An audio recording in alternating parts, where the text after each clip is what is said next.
Brought you bye independence. कण कण में स्वाद, कण कण में भारत।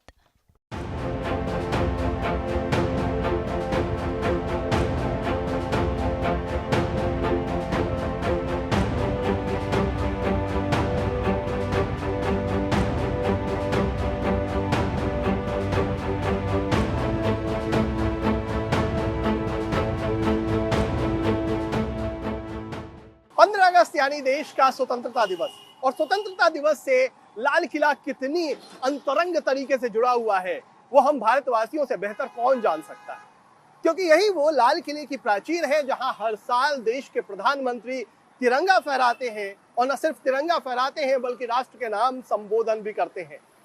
और 1947 की एक कहानी है जहां से इस लाल किले के साथ हमारे तिरंगा फहराने की कहानी शुरू हुई।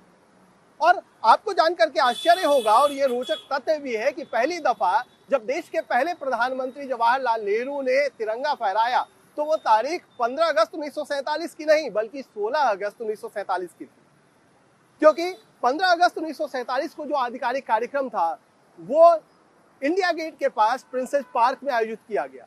लेकिन अगले दिन प्रधानमंत्री नेहरू ने यह तय किया कि वो लाल किले की प्राचीर से झंडा भी फहराएंगे और राष्ट्र के नाम संबोधन भी करेंगे, और उस संबोधन को हम सभी जानते हैं ट्रस्ट विद डेस्टिनी के नाम से। लेकिन कहानी सिर्फ यहीं तक नहीं है। आखिरकार 15 अगस्त को झंडा लाल किले से ही क्यों फहराया जाता है? क्यों प्रधानमंत्री जवाहरलाल नेहरू ने यह तय किया कि वो लाल किले की प्राचीर से झंडा फहराएंगे? इसके पीछे की कहानी कई सदियों पुरानी है। दरअसल ये लाल किला बना 1638 के बाद।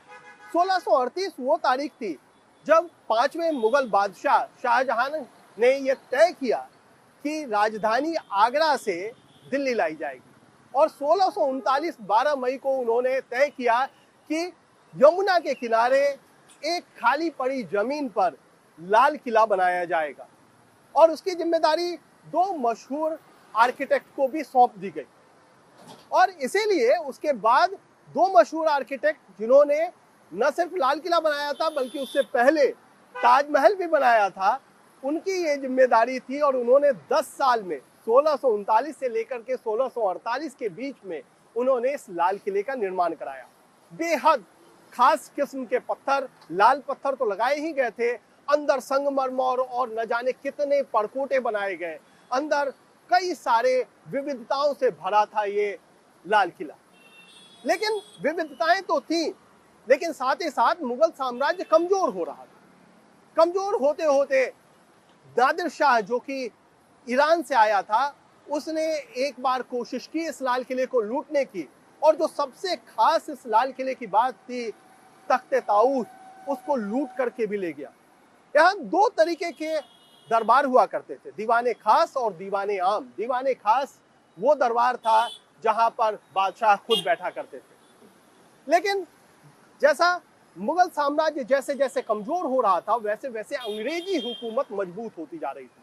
हालांकि दिल्ली अंग्रेजी हुकूमत की राजधानी नहीं थी, वो अब भी राजधानी कोलकाता में उन्होंने बनाई हुई थी, लेकिन उनका रुझान धीरे धीरे दिल्ली की तरफ आने लगा। 1803 में उन्होंने दिल्ली पर कब्जा कर लिया, और उसके बाद लाल किले में आने जाने लगे। और 1857 में जब पहली दफा देश में पहली स्वतंत्रता की क्रांति गदर हुई, तो यही लाल किला विद्रोहियों का सबसे बड़ा केंद्र हुआ। बागियों ने बहादुर शाह जफर को अपना बादशाह माना, और उन्हीं के नेतृत्व में, उन्हीं की अगुवाई में जो उस समय का गदर आंदोलन था वो आगे बढ़ा।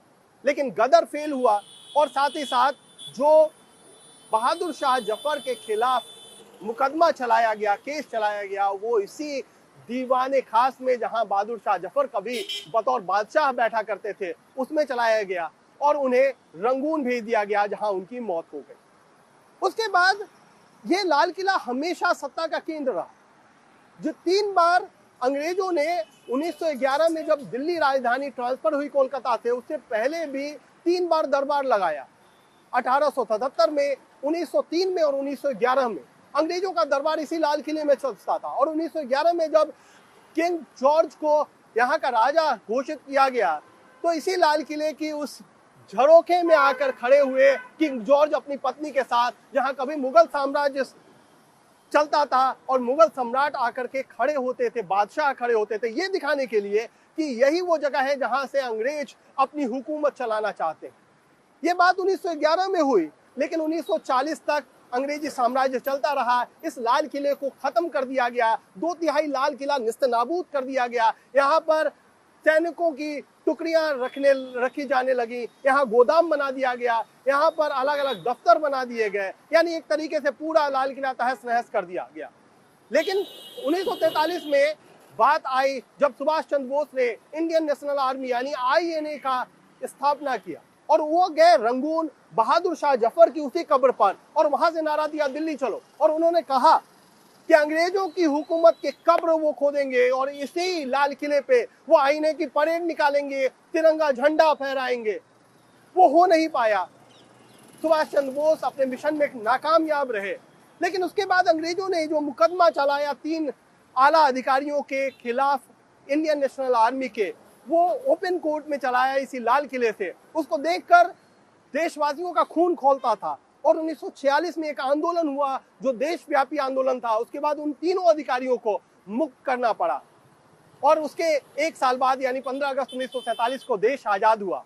और इसीलिए इस लाल किले से ही झंडा फहराया गया, इसी लाल किले से प्रधानमंत्री हर साल संबोधन करते हैं, क्योंकि ये वो निशानी है जिसको अंग्रेज हमारी गुलामी का प्रतीक बनाना चाहते थे। लेकिन अब यही लाल किला हमारी आज़ादी का, हमारी स्वतंत्रता का प्रतीक है। और इसीलिए हर साल ये जो कार्यक्रम होता है, जो देश का सबसे बड़ा कार्यक्रम है, वो इसी लाल किले की प्राचीर पर आयोजित किया जाता है।